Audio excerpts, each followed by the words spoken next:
Olá a todos, espero que estejam bem. Sou o Rodrigo Espinosa e mais uma vez, a convite da Aglaeda Thaís, venho realizar o estudo.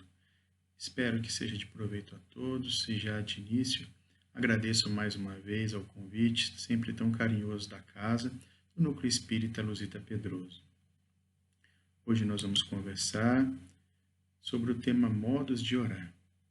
Como de costume, em toda casa espírita, nós fazemos uma prece antes da abertura dos estudos e aqui, apesar de estar online, não vai ser diferente. Então eu convido todos a fechar os olhos, elevar o pensamento a Deus, nosso Pai, a Jesus, nosso Mestre, pedindo a bênção, a proteção, pedindo, Senhor, acima de tudo, a esperança para enfrentar os desafios da vida, pensando que a cada passo que damos em direção ao bem, nos aproximamos de Ti, Senhor, que é luz e paz. Fortaleça os nossos corações para não esmorecer diante dos desafios e dai-nos, Senhor, o roteiro certo, para que mesmo com dor e dificuldades, nós possamos doar as nossas forças em direção daqueles que sofrem mais do que nós, pois sabemos que esta é a Tua mensagem de amor, é a Tua instrução, Mestre querido Jesus. Esteja conosco, hoje e sempre. Pedimos a Tua permissão para iniciar o estudo de hoje. Que assim seja. Muito bem. O tema modos de orar, na verdade, é uma compilação do capítulo 27 do Evangelho segundo o Espiritismo e também do capítulo 2 do livro 3, ou parte 3, depende da tradução, do Livro dos Espíritos, que tem o título de Lei de Adoração. No Evangelho segundo o Espiritismo, no item 22 do capítulo 27, nós temos um item específico com esse tema, que é uma mensagem ditada pelo Espírito Monod, em 1862, que Kardec inclui como uma das partes finais do capítulo. Uma mensagem muito bonita, inclusive, que tem esse título, Modo de Orar. Em algumas traduções está Maneira de Orar. Mas a base realmente é a Lei de Adoração do Livro dos Espíritos e a introdução do capítulo 27, né? Então conversaremos um pouco sobre modos de orar. Antes vamos fazer algumas reflexões, porque vocês perceberam que a gente fez uma prece de abertura. Ou será que fizemos uma oração? Tem alguma diferença? Ou será que nós rezamos? O que é que nós fizemos há alguns instantes? E que a partir de agora será o tema da nossa conversa. Tem diferença entre prece, oração e reza? Nós espíritas poucas vezes utilizamos a palavra rezar, né? Será que é por causa de alguma estrutura linguística ou simplesmente um costume? Vamos para chegar a uma conclusão no significado de cada vocábulo desse, né? Então vamos começar com o termo prece. O termo prece vem do latim prex, que tem o significado de pedido, de súplica. É um chamado solitário e ao longo do tempo foi utilizado para intitular o pensamento à divindade. Mas prex é pedido, pensamento, essa emissão mental, essa súplica, né? Então, diferente de orar, que tem a raiz também na palavra latina orare, que é pronunciar uma fórmula, pronunciar um discurso, realizar um discurso, falar em público. É daí, inclusive, que deriva-se as palavras de orador, oratória, porque é necessariamente uma expressão verbal, né? E também, ao longo do tempo, orar foi associado a este falar em direção à divindade, né? Rezar, por sua vez, tem também raiz na palavra latina recitare. É uma conjugação, né? De re, esse prefixo de repetição, de novamente, né? E o citare, que é citar, declamar um texto, dizer em voz alta. Então, o re mais o citare é falar, proclamar, declamar várias vezes. E necessariamente tem que ter o vínculo de uma fórmula, né? Então, a reza envolve uma repetição de uma estrutura linguística pré-definida, né? Então, é comum em muitas religiões nós termos as preces em folhetos, né? Aonde ali os adeptos fazem a leitura repetidamente. Tem alguns que têm uma estrutura pré-definida da quantidade de repetições, enfim. Não vou entrar nesse mérito, mas o fato é que rezar envolve a repetição de um texto específico também em direção à divindade, né? Então, esse capítulo é muito interessante que a gente faz essa separação, porque no fundo, a estrutura dessas três práticas tem como base o pensamento. Porque para pedir, né, na prece, a gente pede em pensamento. Para orar, eu verbalizo, mas antes eu penso o que eu vou organizar sequencialmente na frase, né? E na reza, apesar da gente às vezes fazer maquinalmente essa repetição, você tem uma estrutura de pensamento que, inclusive, organizou a estrutura do texto, né? Então, esse capítulo, na verdade, é uma bênção, né, que permite que a gente entenda que a estrutura de relacionamento nossa para com o Pai é por meio do pensamento, né? É uma comunicação, né? Então, por isso que esse altar deve ser, acima de tudo, interior, porque a base de todas essas manifestações parte do sentimento e do pensamento. Mas o que efetivamente é a prece? A prece é um ato de comunicação. E sua matéria-prima, como nós já percebemos, é o pensamento. Logo, nós atraímos o que efetivamente pensamos e sentimos em nossas preces, e não necessariamente o que nós falamos, né? Então, mas no plano material isso já acontece. Eu gosto muito de lembrar uma explicação do Raul Teixeira, que ele diz que a fala, junto com o verbete que nós proferimos, né, no discurso, ela vem envelopada de uma massa energética que é a nossa emissão emocional. Então, as pessoas elas recebem, sentem, não necessariamente o que a gente disse, mas o que a gente imprimiu nesse dizer, né? Então, não adianta eu falar um bom dia para a pessoa pensando que, desejando que ela tropece, porque ela não vai sentir o carinho do bom dia. Ela vai sentir, ela vai escutar o bom dia, mas no fundo ela vai sentir o ar de desprezo. Isso acontece corriqueiramente. Então, com a prece, isso é ainda mais intenso, porque nós estamos direcionando esse pensamento a Deus, nosso Pai, que conhece a gente desde o princípio. Ele nos fez, ele nos sente, ele se relaciona conosco o tempo todo.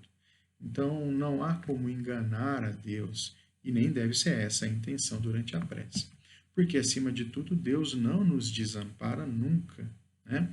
Então, a prece é um ato de comunicação, onde a sua matéria-prima é o pensamento. E justamente por ser um pensamento a nosso Pai, todo o pedido, toda súplica em forma de prece recebe o retorno.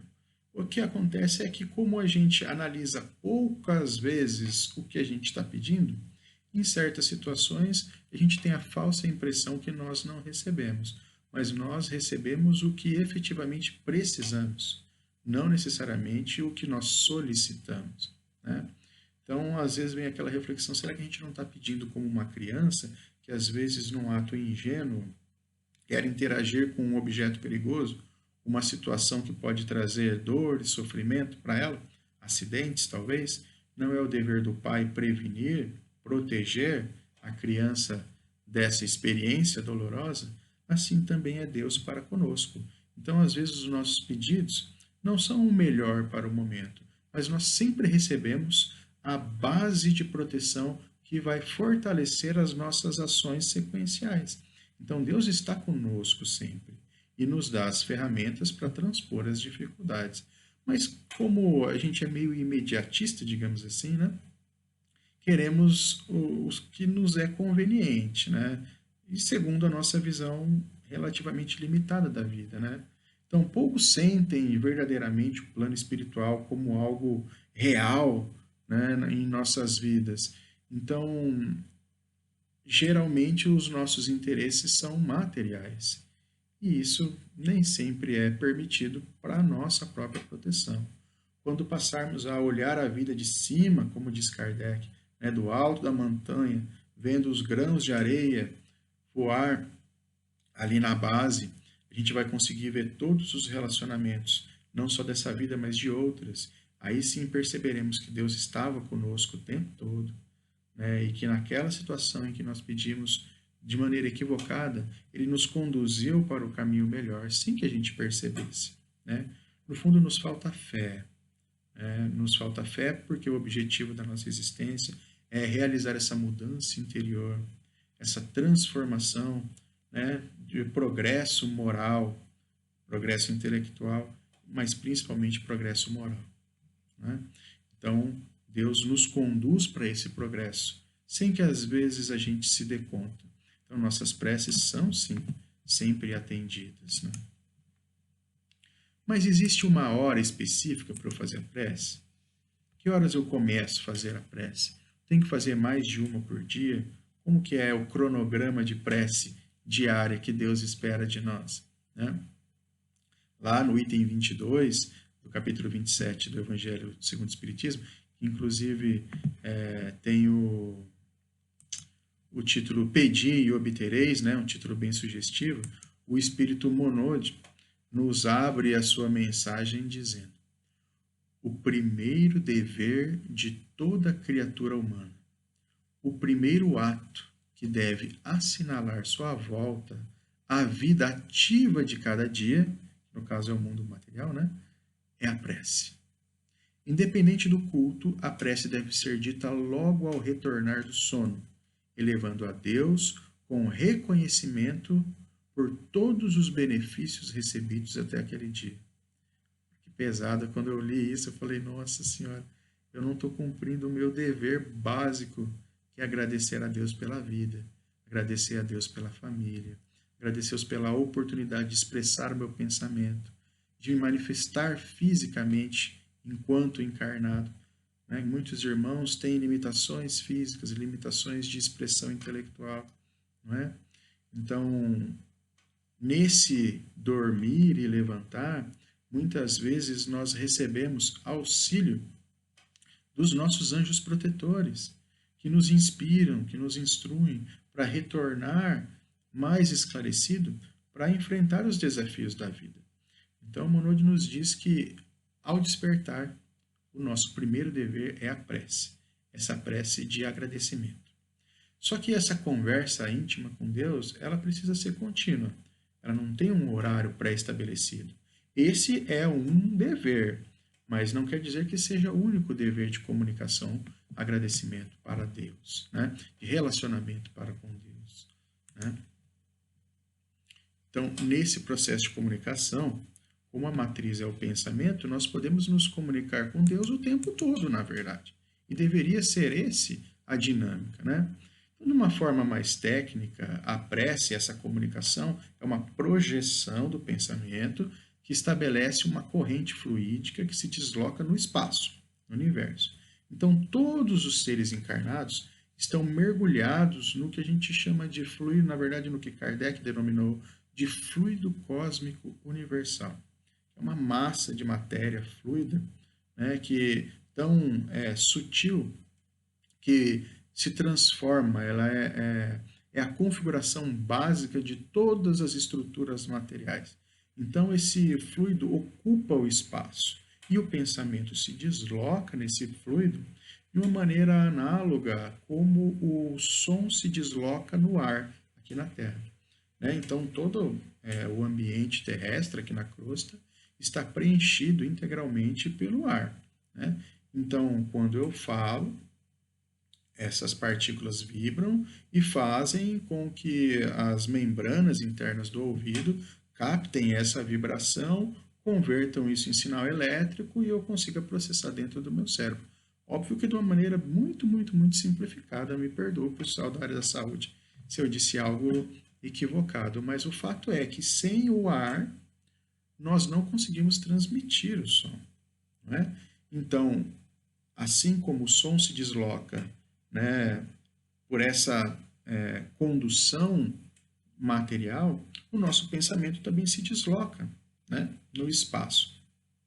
E esse fluido cósmico universal conduz o pensamento até o destino, até o receptor, né? Só que esse deslocamento ele não é somente linear, ele é em forma de onda, né? E ele não é esporádico, ele é contínuo, porque nós pensamos o tempo todo, né? Uma das diferenças, né, da saída do reino animal para o reino hominal é o livre-arbítrio, mas principalmente o pensamento contínuo. Então nós pensamos o tempo todo, ou seja, estamos realizando emissões em direções variadas o tempo todo, né? Então o nosso pensamento é energia, ele gera energia que se espalha em forma de onda, não necessariamente em forma de linha. Tá, e daí? O que isso quer dizer? Isso quer dizer que toda vez que eu penso, eu estou emitindo uma onda de energia que passa a tangenciar as pessoas e os espíritos que estão ao meu redor. De acordo com o padrão vibratório, esses irmãos podem sintonizar com o nosso pensamento ou não. Assim como nós podemos sintonizar com pensamentos de outros irmãos, né? Isso acontece para o bem e para o mal, né? Quando uma pessoa chega muito agitada, às vezes senta do lado da gente, se você tiver meio desequilibrado, aflito, frágil, dentro de poucos instantes você também está nervoso, também está ansioso, também agitado, porque você sintonizou com aquele padrão vibratório. A gente sempre brinca que quem nunca percebeu isso, de alguém chegar agitado e ficar agitado também, é que provavelmente a gente está agitando os outros, né? Então, temos que tomar cuidado, porque essa agitação, esse nervoso, essa angústia transmitida aos nossos irmãos é responsabilidade nossa. Então, a nossa vibração, as nossas projeções mentais são criações nossas. Então, por isso que a gente deve policiar tanto e deve emitir esses pensamentos o tempo todo tentando conectar com Deus, que é a matriz do bem maior, né? Então, esse processo de comunicação é possível graças ao fluido cósmico universal que ocupa todo o espaço, todo. Na doutrina espírita, nós acreditamos que não existe um vácuo, né? Existe sempre o fluido cósmico universal preenchendo os mínimos espaços do universo. Mas e a finalidade da prece? Para que serve essa comunicação? Nós podemos identificar três grandes finalidades, né? Que é louvar, pedir e agradecer. Vamos ver um pouquinho com mais detalhes aqui. Então, pedir, que é justamente o que a gente mais faz, né? Solicitar auxílio, reconhecer com humildade que sozinhos não somos capazes de modificar uma situação. Logo, recorremos a Deus ou aos espíritos protetores em busca de equilíbrio, força, paciência, alívio, se possível, coragem para vencer as provas e expiações dessa existência, né? Então, temos que refletir o que é que temos pedido. A gente está pedindo justamente essas virtudes de equilíbrio, força e paciência, ou nós estamos pedindo coisas materiais que é responsabilidade nossa conquistar, como promoções, objetos, enfim. O nosso pedido à divindade deveria ser, pelo menos é o que recomenda a doutrina espírita, sempre o força para desenvolver as virtudes por meio das experiências que nem sempre são fáceis. Em muitas situações são experiências dolorosas, de desafios, mas que por meio dessa experiência, por meio dessa vivência, por meio da resolução desses problemas, nós crescemos intelectual e moralmente, né? Conseguimos perceber a diferença do bem e do mal e procurar voluntariamente fazer o bem. Esse é o crescimento moral que toda a equipe espiritual que nos envolve, que nos acompanha, nos dá suporte para que a gente possa vencer pelas nossas próprias faculdades os desafios da nossa encarnação. Então, pedir geralmente é o que nós mais fazemos, né? Nem todos pedem da maneira adequada, mas o fato é que nós pedimos e pedimos muito, né? Louvar é reconhecer a grandeza, a supremacia de Deus sobre todas as coisas, aceitando Deus como Pai Criador, causa primária de tudo que existe. Como diz a questão 1 do Livro dos Espíritos, inteligência suprema. Não é? Então, nós louvamos a Deus reconhecendo a sua grandeza. Geralmente, a gente faz muito isso em contato com a natureza, né? Vendo o pôr do sol, vendo as plantas, os animais, o relacionamento de fauna e flora. Isso nos comove muito, né? E a gente consegue perceber o quanto Deus é poderoso, né? É bondoso, de, mesmo ainda em fase primária da evolução, como nós estamos, nos inserir em um ambiente tão agradável como o planeta Terra, né? E agradecer é o que nós mais deveríamos fazer, porém é o que menos a gente executa, né? Que é reconhecer que inúmeras bênçãos, para não dizer todas, são fornecidas por Deus, são permitidas por Deus, né? Então, agradecer as bênçãos recebidas, ainda que em diferentes graus de aceitação.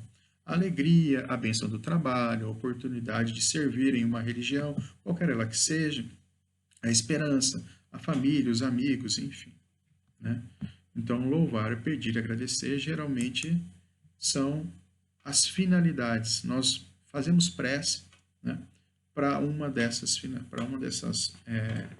possibilidades, digamos assim, né? Mas e a qualidade da prece? Quando que uma prece realmente tem força? Quando que realmente uma prece, digamos assim, tem eficácia, né? A base da qualidade da prece é a sinceridade. Então, essa entrega para Deus, né? Isso é fundamental, porque nós colocamos a nossa energia, o nosso sentimento, a nossa emoção nessa comunicação, né? Então, na questão 658 do Livro dos Espíritos, tem uma resposta muito curiosa, onde a espiritualidade diz a Kardec que a prece é sempre agradável a Deus quando é feita pelo coração. Então, essa entrega sincera, sabe? Porque o coração é tudo para ele. A prece simples, mas feita com sentimento puro e sinceridade, é muito mais valorizada do que as longas preces escritas, por mais belas que sejam, onde apenas os lábios são utilizados e o pensamento fica vago. Então, preces curtas, diretas, sinceras, para Deus tem muito mais valor do que, de repente, um texto extremamente rebuscado, poético, mas que nós sequer entendemos a fundo o seu conteúdo, né? É por isso que todo mundo é capaz de fazer prece. Todo mundo é capaz de fazer prece. Porque todo mundo consegue expor o que está sentindo, mesmo que seja de uma forma parcial, né? Então, essa prece simples, né, me lembra muito a passagem do caboclo que cuidava de sua comunidade e muito avançado moralmente, mas de instrução material nesse instante ainda muito rudimentar, digamos assim. Isso não quer dizer que ele tinha pouco conhecimento, tinha muito conhecimento, mas tinha pouca instrução material nessa encarnação. E ele relacionava-se com Deus o tempo todo, dizendo: Pai, preto velho está aqui. 4, 5 palavras. Mas a entrega era tão grande, ele estava se colocando à disposição de Deus como instrumento de Deus aqui na Terra. E aquilo a comunidade toda sentia-se protegida, porque sabia que ali tinha um homem de bem, que zelava por todos. Então, essa entrega é mais importante do que uma fórmula pré-definida, né? Então, todos têm capacidade de fazer prece. Normalmente, nós ficamos muito mais preocupados com o que os outros vão pensar, se eu pronunciei a palavra errada, se eu comi uma frase, se eu pulei uma linha. Isso é muito mais ligado à vaidade, a orgulho, a melindres, do que, de fato, deveria ser uma preocupação, porque Deus nos conhece. Ele sabe que eu, Rodrigo, sou extremamente limitado intelectualmente. Então, você acha que ele está preocupado se eu falei alguma coisa errada? Na verdade, não. Ele quer que eu me expresse, ele quer que eu me entregue, ele quer que eu me abra, que mostre as minhas fragilidades e procure melhorá-las, né? Então, todos devem começar a fazer prece. Geralmente nos grupos de estudo, nas salas de debate, A hora que fala que alguém gostaria de fazer a prece, a gente abaixa a cabeça. Então deveria ser o contrário, nós deveríamos aproveitar as oportunidades de fazer a prece, onde todos juntos aumentam o potencial energético de conexão com Deus. Né? Aproveitem quando tiverem uma oportunidade de fazer a prece, é uma bênção.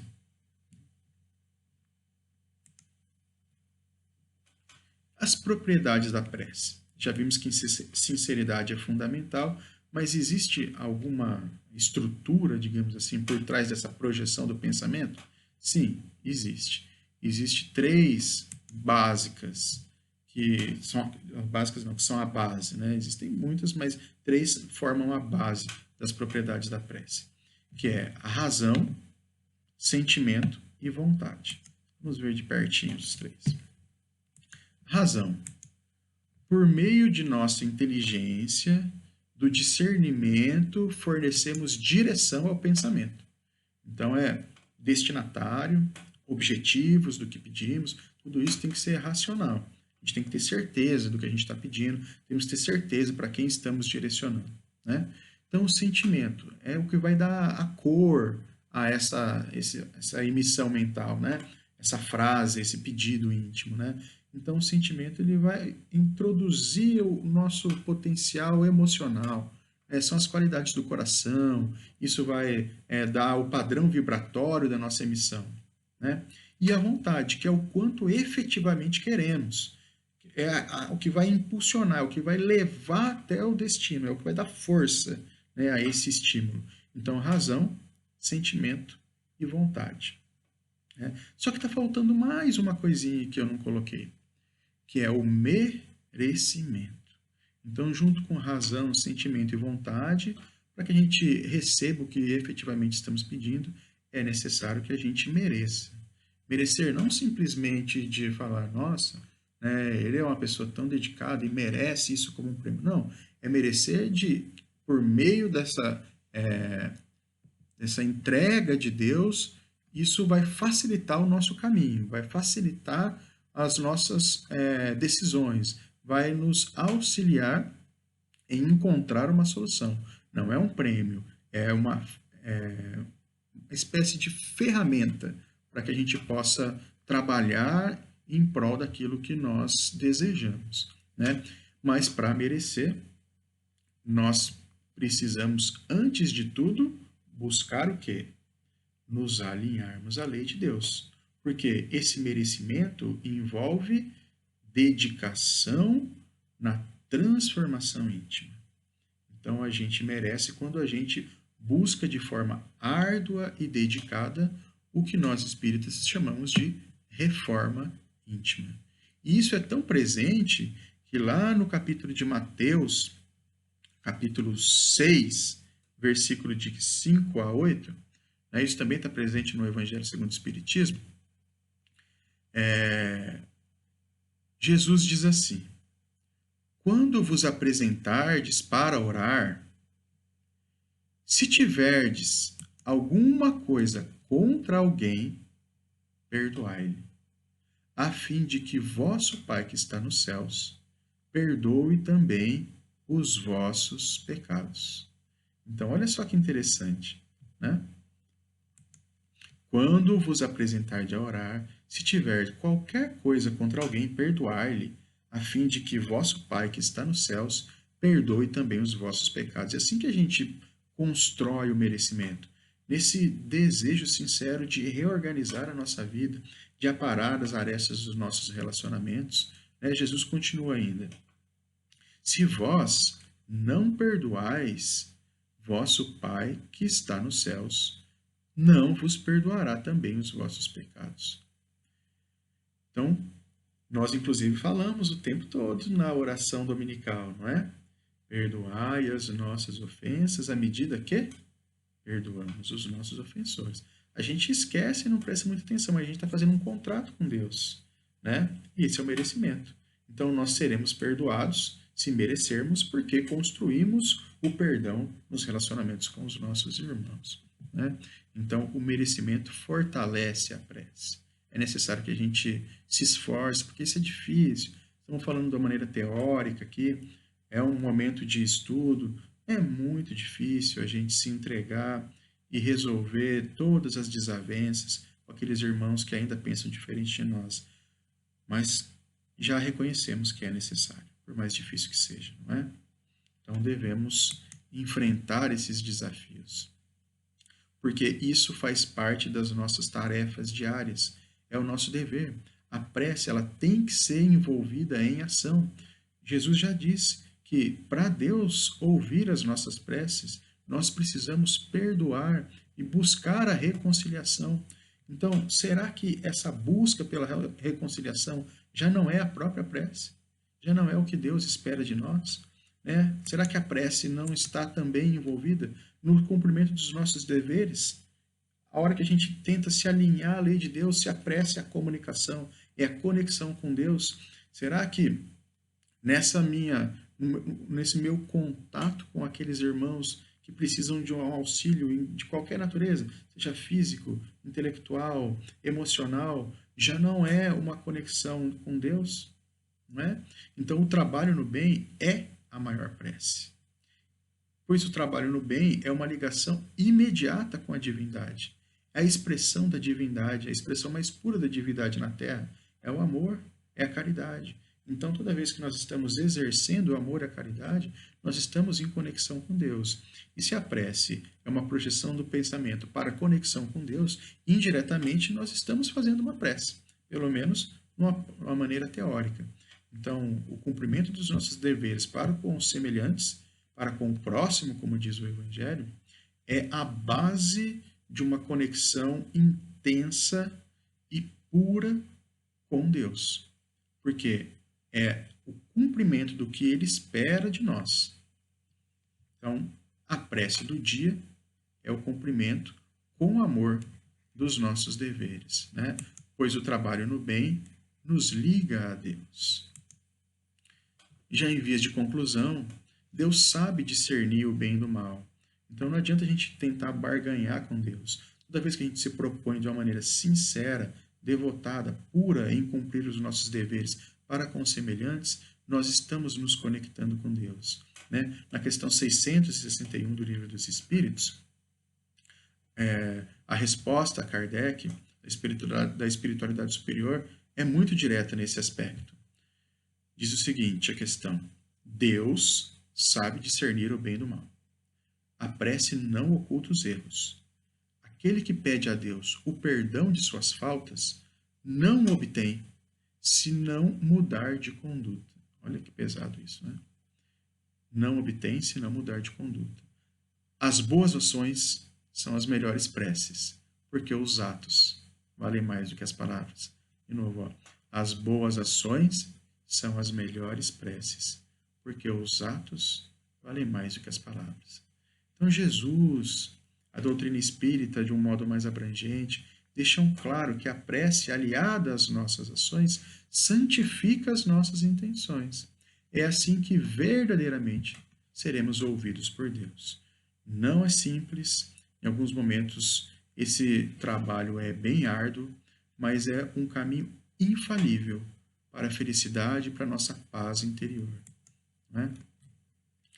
Então, mais uma vez, eu gostaria de agradecer a oportunidade que o Núcleo Espírita Luzita Pedroso nos dá de fazer o estudo, sempre nós fazemos com carinho imenso, e pedimos a Deus, né, que nos dê força para fazer de cada dia de nossas vidas a verdadeira prece, porque é por meio dessa transformação e dessa busca que nós verdadeiramente nos ligaremos com Deus e com o nosso Mestre Jesus.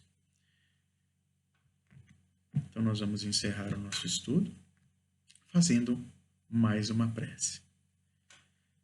Pai nosso que estais nos céus, santificado seja o vosso nome. Venha a nós do vosso reino, seja feita a vossa vontade, assim na terra como no céu. O pão nosso de cada dia nos dai hoje, perdoai as nossas ofensas, assim como nós perdoamos a quem nos tem ofendido. E não nos deixeis cair em tentação, mas livra-nos, Senhor, de todo mal. Que assim seja. Um grande abraço a todos.